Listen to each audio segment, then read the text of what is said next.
Assalamualaikum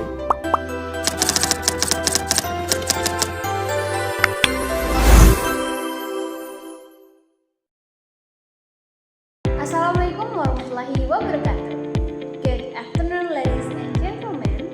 So, today I'm going to make a comprehensive overview of translations this video to fulfill my midterm task in translation subject. So today I'd like to give some explanation regarding to comprehensive overview of translation studies. My presentation will be divided into 5 parts.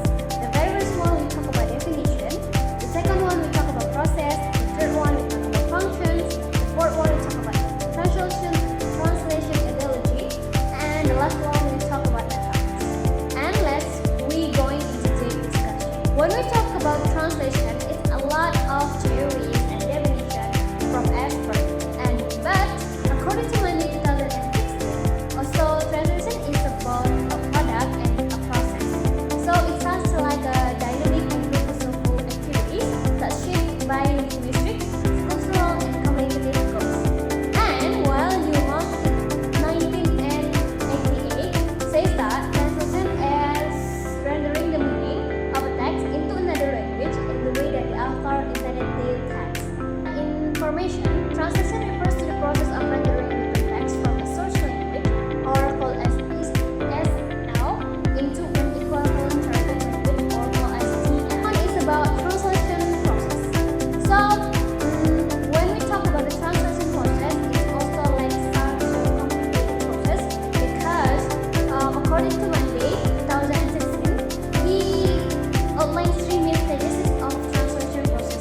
The first one is of course analysis, how understanding SL meaning at grammatical, lexical, pragmatic, or cultural levels. And the second is transfer as conceptual restructuring of meaning from SL to TL.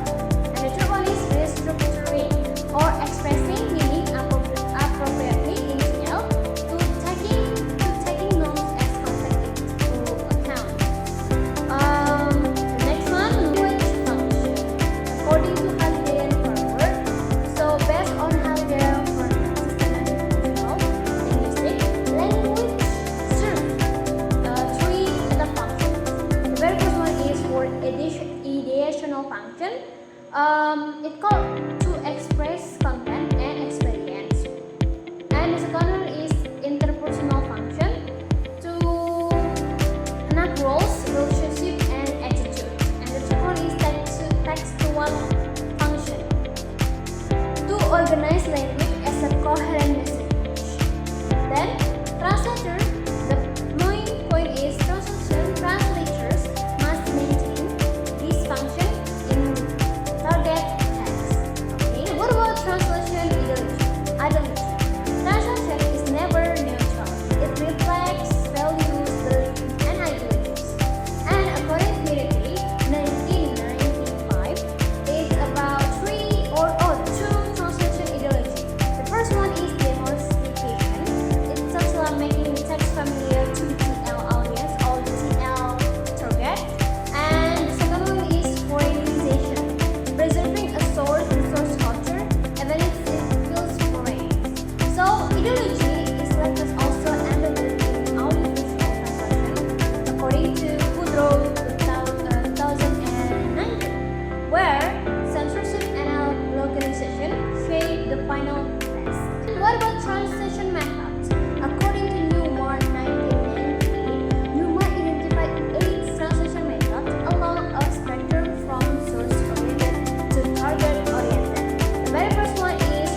Assalamualaikum